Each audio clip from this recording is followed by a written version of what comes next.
नोंहा हिन्जाव सिख्ला गैयामोन नामा? नोंनि खर'आव मा दङ?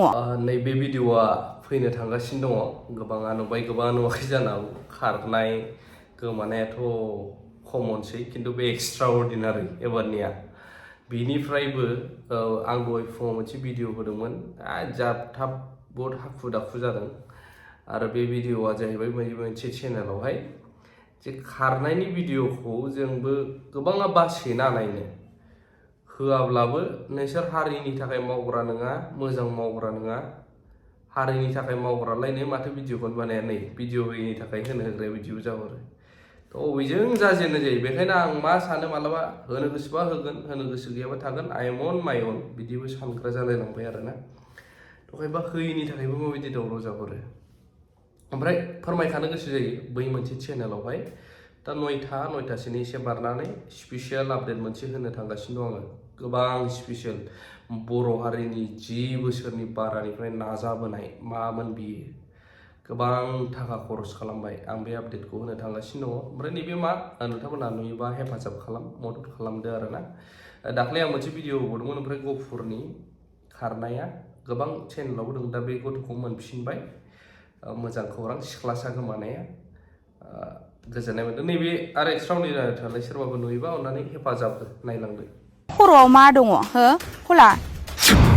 मोनसे मालायनि न'खरनि बिसिखौ बा गथ'खौ लाना थांनाय लोगो लोगो बिसानि न'खराव माबायदि हालोदाव गोलैनो हागौ?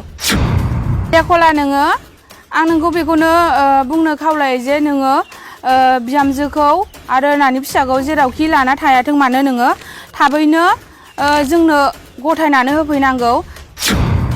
सानबैसेखौ नोंसोरो बेफोरबायदि थाखोमा लाखोमा सानबैसेखौ जागोन दे नोंसोरो?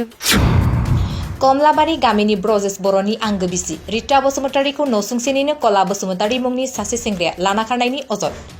बाक्सा जिल्ला सालबारि महकुमानि सिङाव थानाय कमलाबारि गामिनि ब्रजेश बर'नि बिसि रिता बसुमतारीखौ थांनाय 18 अक्ट'बर खालारखालि नसुंसेनिनो कला बसुमतारी मुंनि सासे सेंग्राया लानानै खारनायनि अजद।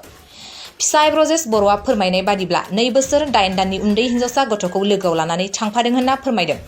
आरो फिसाय ब्रजेश बर'आ गावनि बिसि रिता बसुमतारीखौ थाबैनो गथ'खौ लानानै न'सिम फैफिननो खावलायहरदों। लोगोसे लानानै खारग्रा कला बसुमतारीखौबो जेरावखि थाया मानो थाबैनो न'सिम दोनफैफिननो खावलायहरदों। आरो सोरबाफोर नुसनबायोब्ला 9101280573 जानबुं नाम्बाराव खोन्थाहरनो खावलायदों।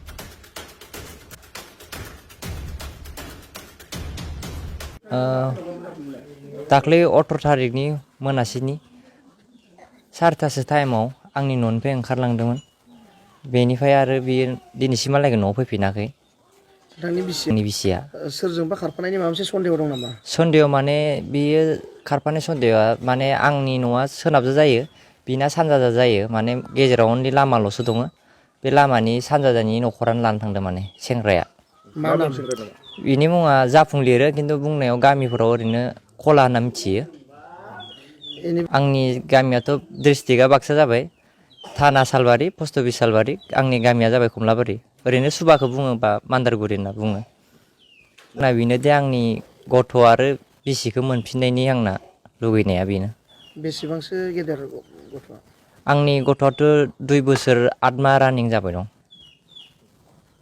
उन्दैयाव माने जि दिनखालि खारदों हरनि 6टा बा 7:30 टाइमाव जायबा आंनि हिन्जावनि बिब' बिनि न'आव थांदोंमोन।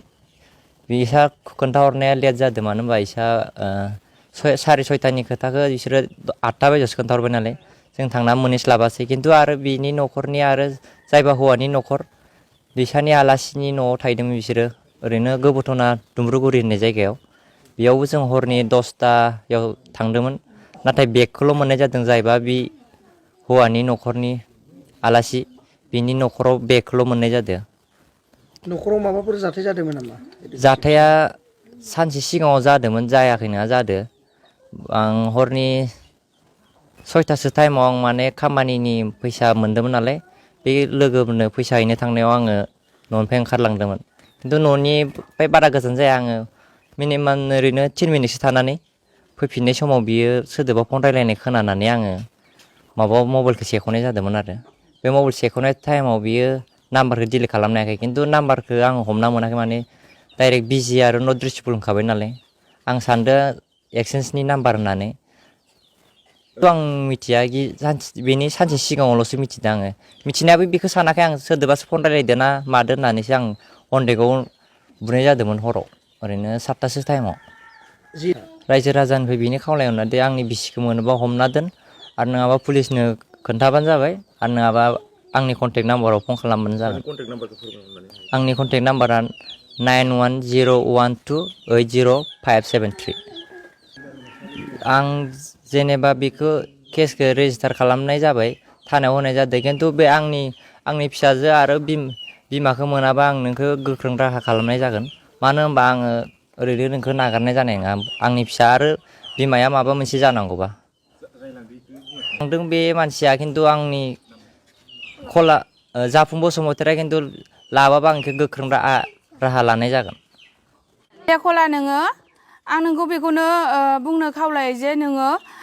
बिहामजोखौ आरो नानि फिसाखौ जेरावखि लाना थायाथों मानो नोङो थाबैनो जोंनो गथायनानै होफैनांगौ नोंसोर सानबैसेखौ नोंसोरो बेफोरबायदि थाखोमा लाखोमा सानबैसेखौ जागोन दे नोंसोरो बेफोरबायदि मालाय रायजोआव सानबैसेखौ जाहैगोन नोंसोरनि बैसोआबोथ' बिदि थाबाय थायाना आरो दा नोंनो साननो नाय माने मोनसे मालायनि न'खरनि बिसिखौ बा गथ'खौ लाना थांनाय लोगो लोगोनो बिसोरनि न'खराव माबायदि हालोदाव गोलैनो हागौ नोंनि खर'आव मा दङ हो खला नों मा सानमारदों मानसिया नोंहा हिन्जाव सिख्ला गैयामोन नामा नोंहाथ' हिन्जाव सिख्ला दा मालागा दुनियाव हिन्जाव सिख्ला गोलैसोनानै दङ नोंसोरथ' बेखौनो नोङो माने टारगेट लानो हायोमोन ना नों मालायनि हिन्जावखौ मानो टारगेट लानांगौ जाखो नों दा जियानो जादोला आं नोंखौ बेखौनो खावलायो जे थाबैनो बिहामजोखौ न'आव गथायनानै होफैनांगौ नोंसोर जेरावखि थाया मानो आरो आं बेखौनो खावलायनो लुबैयो जे मानगोनां रायजो राजा नोंथांमोन जोंनि बे बिहामजोखौ आरो उन्दै सासे गथ'खौ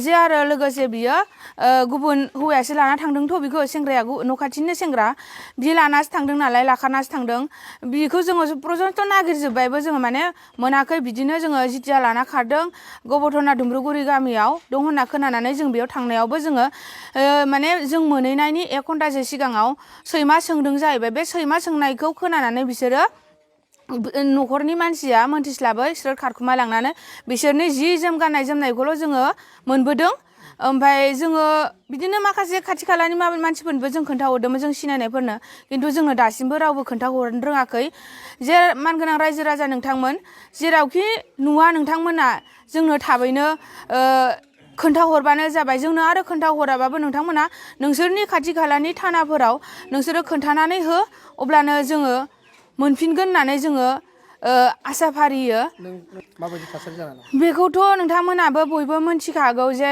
गंसे न'खरनिफ्राय माने सासे मानसि गैयाबाथाय बा सासे मानसि गोमायोबा माबायदि हालोदाव थायो नोंथांमोनाबो बयबो मिथिखागौ थिग बिदिनो बिसानि न'खरा हालाय हाफाय जानानै दङ फारसेथिं बिनि फिसायाबो गावनि बिसि आरो फिसाजोखौ मोनफिनगोन होननानै आसाजों नागिरगासिनो आरो जेरावबो जोङो जोंनि थानायावबो जोङो जनायना होनाय जाबाय जोङो केसखौ रेजिस्टार खालामबाय होननानै जोंनो असि सारा जोंनो बुंदों खिन्थु दिनैसिमबो जोङो बौ दं बौ गैया बेखौ जेबो मोनथिनाय जायाखै बा खबर मोननाय जायाखै